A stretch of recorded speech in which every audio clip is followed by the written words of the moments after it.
ఏది అయినా ట్రై చెయ్యి ఆచి చికెన్ మసాలా. ఆచి chicken masala. LB Nagar MLA Sudheer Reddy దోమల తెర ఫాగింగ్ మిషన్ తో అసెంబ్లీకి వచ్చారు. నగరంలో దోమల బెడద తీవ్రంగా ఉందని ఆయన మండిపడ్డారు. ప్రభుత్వం పట్టించుకోవడం లేదని, దోమల వల్ల ప్రజలు అనారోగ్యానికి గురవుతున్నారని తెలిపారు. దోమల బెడదకు నిరసనగా దోమల తెరను ధరించి ఫాగింగ్ యంత్రాలను శాసనసభలో మీడియా సమావేశంలో ఏర్పాటు చేశారు. ఇక దోమల తెర ఫాగింగ్ మిషన్ ను అసెంబ్లీ మార్షల్స్ లాక్కున్నారు. దీంతో ఆయన వారిపై ఆగ్రహం వ్యక్తం చేశారు.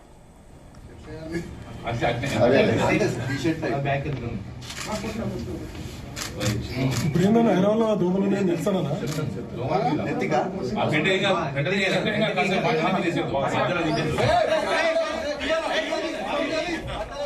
ఎల్బీ నగర్ ఎమ్మెల్యే సుధీర్ రెడ్డి దోమల తెర ఫాగింగ్ మిషన్ తో అసెంబ్లీకి వచ్చారు. నగరంలో దోమల బెడద తీవ్రంగా ఉందని ఆయన మండిపడ్డారు. ప్రభుత్వం పట్టించుకోవడం లేదని, దోమల వల్ల ప్రజలు అనారోగ్యానికి గురవుతున్నారని తెలిపారు. దోమల బెడదకు నిరసనగా దోమల తెరను ధరించి ఫాగింగ్ యంత్రాల్ని శాసనసభలో మీడియా సమావేశం ఏర్పాటు చేశారు. దోమల తెర ఫాగింగ్ మిషన్ ను అసెంబ్లీ మార్షల్స్ లాక్కున్నారు. దీంతో ఆయన వారిపై ఆగ్రహం వ్యక్తం చేశారు. రైట్, ఇదే అంశానికి సంబంధించిన మరిన్ని డీటెయిల్స్ మా ప్రతినిధి వంశీ అందిస్తారు. వంశీ, సందీప్, కొద్దిసేపటి క్రితం కూడా అటు అసెంబ్లీలో మీడియా హాల్ ఏదైతే ఉందో అక్కడ కొంతసేపు డ్రామా నెలకొందని కూడా చెప్పాలి. ఎల్బీ నగర్ ఎమ్మెల్యే సుధీర్ రెడ్డి ఏదైతే నగరంలోని దోమల బెడదకు సంబంధించి ఆయన ఫాగింగ్ యంత్రాన్ని తీసుకురావడం జరిగింది. దాంతో పాటుగా దోమ తెర లాంటి డ్రెస్ ధరించి కూడా ఆయన అసెంబ్లీ మీడియా పాయింట్ లో ఆయన మీడియా సమావేశాన్ని నిర్వహించినటువంటి సందర్భం కూడా మనకు కనిపిస్తోంది.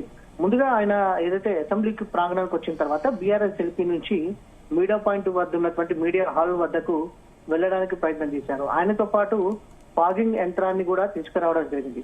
ఇది గమనించినటువంటి మార్షల్ సిబ్బంది, అసెంబ్లీ మార్షల్ సిబ్బంది వెంటనే సుధీర్ రెడ్డి చేతిలో ఉన్నటువంటి ఫాగింగ్ మిషన్ ని లాక్కోవడం జరిగింది. లాక్కొని ఇది అసెంబ్లీకి సంబంధించి ఇక్కడ ఉన్నటువంటి ప్రైమసీకి సంబంధించి వీటన్నిటికి సంబంధించి కూడా విరుద్ధంగా ఉన్నాయంటూ కూడా ఆయన దగ్గర నుంచి ఫాగింగ్ మిషన్ ని లాక్కున్నటువంటి సందర్భం కూడా మనకు కనిపిస్తుంది. దాని తర్వాత ఆయన అక్కడ నుంచి మీడియా సమావేశం హాల్ ఏదైతే ఉందో ఆ హాల్ కు రావడం జరిగింది. ఆ హాల్లో అప్పటికే సిద్ధం చేసి ఉంచినటువంటి దోమతెరల వాడేటువంటి డ్రెస్సెస్ ఏవైతే ఉన్నాయో, దోమల నుంచి రక్షణ కల్పించడానికి వాడేటటువంటి డ్రెస్సెస్ ఏవైతే ఉన్నాయో వాటిని అక్కడ ఉన్నటువంటి నేపథ్యంలో అవి కూడా గమనించినటువంటి అసెంబ్లీ మార్షల్ సిబ్బంది వాటిని కూడా లాక్కునే ప్రయత్నం చేశారు. తదుపరి వీటిని ఇక్కడ వాడొద్దు అంటూ కూడా ఎల్బీ నగర్ ఎమ్మెల్యే సుధీర్ రెడ్డికి చెప్పినటువంటి విషయం కూడా మనం చూడొచ్చు.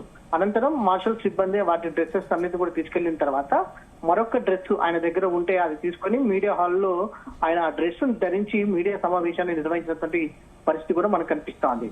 దాంతో పాటుగా నగరంలో కొద్ది రోజుల నుంచి కూడా దోమల వ్యాప్తి అనేది గణనీయంగా పెరిగిందని, ప్రజలు రోగాల బారిన పడుతున్నా కూడా రాష్ట్ర ప్రభుత్వం సీఎం రేవంత్ రెడ్డి స్పందించకపోవడంతోనే తాను ఈ వినూత్నంగా నిరసన తెలియజేయాల్సి వచ్చిందంటూ కూడా ఆయన చెప్పినటువంటి సందర్భం కూడా మనకు కనిపిస్తా ఉంది. ప్రధానంగా కొద్ది రోజుల నుంచి కావచ్చు, ఏదైతే జిహెచ్ఎంసీలో ఉన్నటువంటి అధికారులకు కావచ్చు, ప్రభుత్వం దృష్టికి కావచ్చు, అసెంబ్లీలో కూడా దోమల బెడదకు సంబంధించి కూడా తాను అనేక సార్లు ప్రస్తావించినా వారి దృష్టికి తీసుకుపోయినా కూడా ప్రభుత్వం స్పందించకపోవడంతోనే తాను ఈ ఏదైతే వినూత్నంగా నిరసన తెలియజేశానని ఇప్పటికైనా రాష్ట్ర ప్రభుత్వం స్పందించాలంటూ కూడా ఆయన ఆగ్రహం వ్యక్తం చేసినటువంటి సందర్భం కూడా మనకు కనిపిస్తా ఉంది. దాంతో పాటుగా ప్రతి నియోజకవర్గానికి సంబంధించి 10 ఫాగింగ్ యంత్రాలు ఇవ్వాలని, దాంతో పాటుగా ఏదైతే లార్వా ఏదైతే ఉంటుందో మురికి నీటికి సంబంధించి కాలువల వెంబడి ఉన్నటువంటి లార్వాని అరికట్టడానికి వాటికి సంబంధించిన ఫిషెస్ ఉంటాయి, వాటిని కూడా నీటిలో వదలాలంటూ కూడా ఆయన డిమాండ్ చేసినటువంటి సందర్భం కూడా మనకు కనిపిస్తా ఉంది.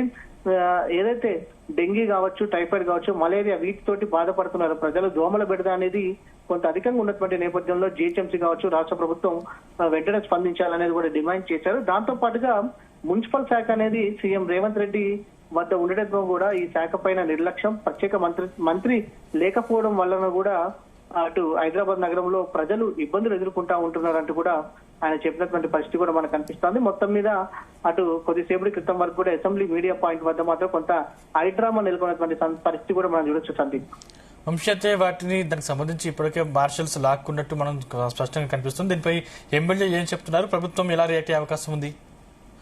ప్రధానంగా మనం చూడొచ్చు, అసెంబ్లీ రూల్స్ ప్రకారం మరి అసెంబ్లీ సిబ్బంది కావచ్చు, సెక్రటరీ కావచ్చు, ఎలాంటి స్పీకర్ కావచ్చు ఎలాంటి నిర్ణయం తీసుకుంటారు అనేది వేచి చూడాలి.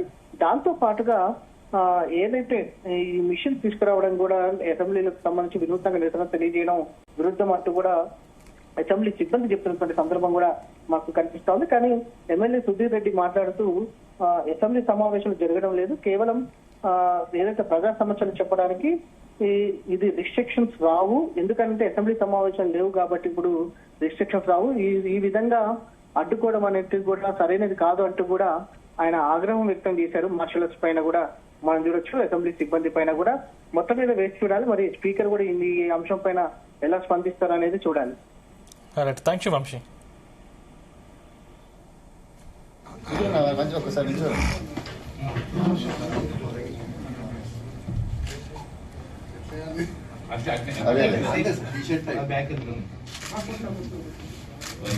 ఇప్పుడు ఏంటన్నా హైదరాబాద్ లో దోమలు ఉన్నాయని తెలుసానా? నెత్తిగా